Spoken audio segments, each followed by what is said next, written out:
The town of Serenity Falls was a place that lived and breathed on two things, lumber and gossip. For generations, the Thorne family had run the old lumber mill on the edge of town, a hulking, rusted behemoth that had fed and clothed the entire valley. But the mill had fallen into disrepair, a shadow of its former glory. When the old man, Silas Thorne, passed away, the mill was willed to his grandson, a man no one knew. His name was John Carter, a recently divorced soldier who had just returned from a war far away. John arrived in a battered pickup truck, his worldly possessions packed into a few cardboard boxes.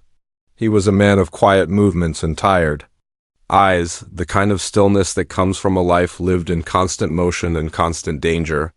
He had a lean, muscled frame and a posture that spoke of discipline, but his face was etched with a deep weariness.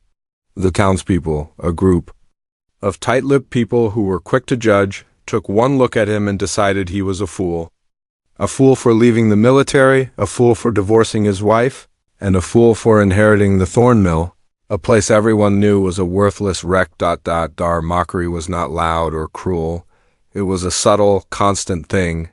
The whispers in the general store, the knowing looks from the bar stools at the local pub, the laughter that followed him as he drove past. "Look at the big city soldier," one man would say. "He thinks he can fix a mill that has been dead for 20 years. Another would chime in, "He is probably used to pushing papers, not saw blades. Dunn heard it all. He had been trained to endure far worse, and so he ignored the taunts and focused on the work." The mill was in a terrible state, a skeletal frame of rotting wood and rusted machinery. The roof was caving in, the windows were shattered, and the yard was a jungle of weeds and broken equipment.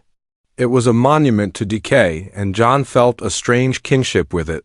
He was also a monument to decay, a broken man in a broken place. A person who had to start all over again. His routine was a monotonous grind. He woke with the first light, drank a cup of black coffee, and then spent his hours clearing the weeds, pulling out the broken wood, and trying to salvage the machinery. He was a man of singular focus, and the work kept his mind from wandering to the ghosts of his past. The divorce was a raw wound, the memory of his wife's sad eyes, the silence in the house they once shared. The war was a constant companion, a slideshow of horrors that played in his mind every night. The mill was a distraction, a heavy, physical task that demanded all of his attention. It was not a grand plan, it was not a path to wealth. It was just something to do, a way to fill the long, empty days. He worked alone, day after day, week after week. He did not have friends, he did not have family, he did not have a purpose outside of this lonely, exhausting task. He was a soldier without a war, a man without a home, a person who was just going through the motions. The town watched him, their pity turning to a kind of morbid curiosity. They were waiting for him to fail, waiting for him to give up and leave, a final validation of their low opinion of him. But John did not give up. He worked with a quiet, relentless determination, a methodical approach that was a remnant of his military training. He was not building a new mill. He was just cleaning a grave. One afternoon, as he was clearing a thicket of blackberry bush behind the main building, he came across a small, brick-lined pit. It was an old furnace, a place where the mill's waste wood was once burned. It was a place of ash and dirt, a forgotten corner of a forgotten place. But as he was shoveling out the last of the debris, his shovel hit something solid. He knelt down and brushed the dirt away with his bare hands, his fingers finding a small metal box. It was old and rusted, but it was locked with a heavy brass clasp. He was not a man who believed in luck, but for the first time in a long time, he felt a spark of something. Not hope, but possibility. He took the box back to his cabin, a small, ramshackle building that had once been the mill office. He did not have a key, and so he used a crowbar to pry the clasp open. The box groaned in protest, and then it sprang open. Dave peered inside. There was no money, no jewels, no grand treasure. There was just a collection of old, yellowed blueprints tied with a fraying piece of twine. The drawings were intricate, detailed, and they were not for a mill. They were for something far more complex, something that was beyond his simple understanding. There were notes scribbled in the margins, and he recognized the spidery handwriting as his grandfather single quotes S. John spent the next few nights poring over the blueprints. He was not a builder, he was not an engineer, he was a soldier who knew how to follow orders, but he could read and he could learn, and he was a man who had a deep respect for details. He slowly began to understand what he was looking at.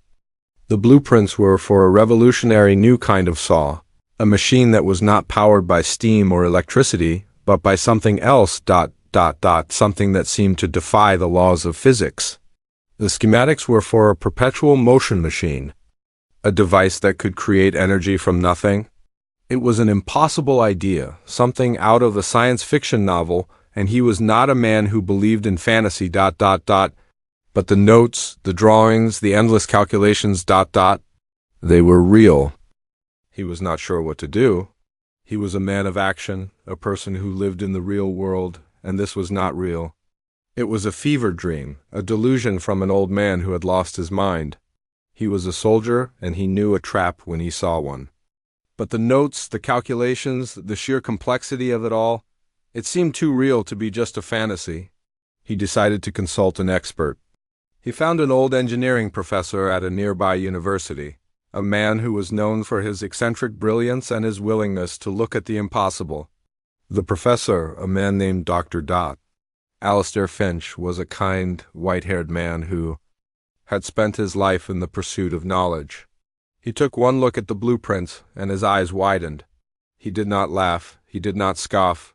He just stared at the plans, his mind racing. The next few weeks were a blur of meetings, phone calls, and late nights. Dr. Finch brought in a team of experts, engineers, physicists, and mathematicians. They all came to the same conclusion. The blueprints were real. They were not a fantasy. They were a working model for a machine that could revolutionize the entire world. It was a device that could create clean energy, power entire cities, and change the course of human history. The cost to build the prototype was massive, and the secrecy was paramount. They formed a company, a small, private company that was a front for something far bigger. John was a partner, a man who was no longer just a soldier. He was now a co-founder of a company that was on the verge of greatness. The town of Serenity Falls, of course, knew nothing of this. They just saw John, the divorced soldier, working on his mill. They saw the new machinery arriving, the new workers he hired, the new fences he put up. They thought he was finally losing his mind, pouring money into a bottomless pit. The mockery became more open, more vicious. The local newspaper ran an article about him, calling him the Serenity Falls madman, a joke that was not funny. John ignored them all. He was no longer a man who cared about their opinion. He had a purpose, a singular focus that was far bigger than their small town. He had found something that was not just a distraction. It was a reason to live. The prototype was built in a secret lab, a place that was a world away from the mill. It was a small, unassuming device, a box of wires and gears that sat on a table. But when Dr. Finch flipped the switch, it began to hum. A soft, low hum that grew louder and louder until it was a symphony of power. It was working. Had done it. They had created something that was impossible. The next step was to scale it up, to create a device that could power a whole city. The cost was astronomical, and the investors were skeptical. But they had the prototype, and they had the numbers. They had the truth, and the truth was powerful. The day the news broke, the entire world stopped. A small, private company from a small town had just announced a discovery that could change the world forever. A free energy device, a machine, that could power the future.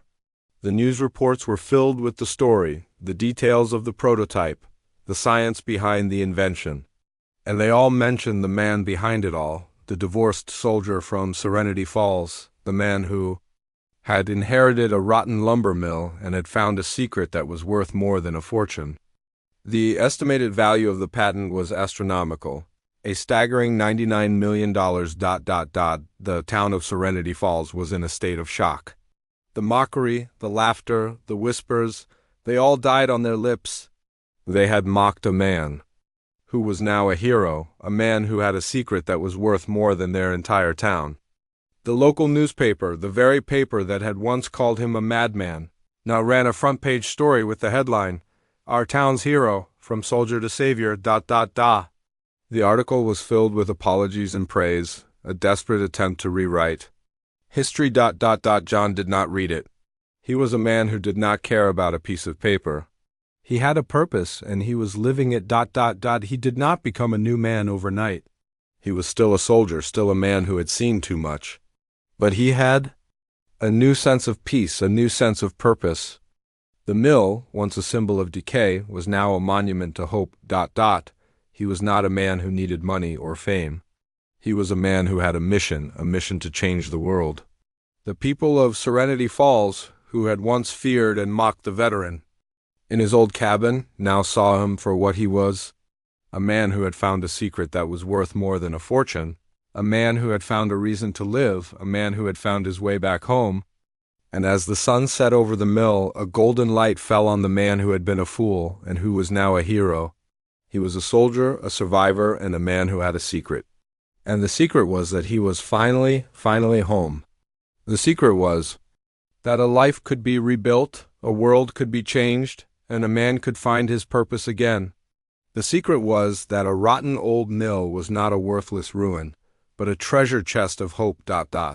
He was no longer just surviving. He was living.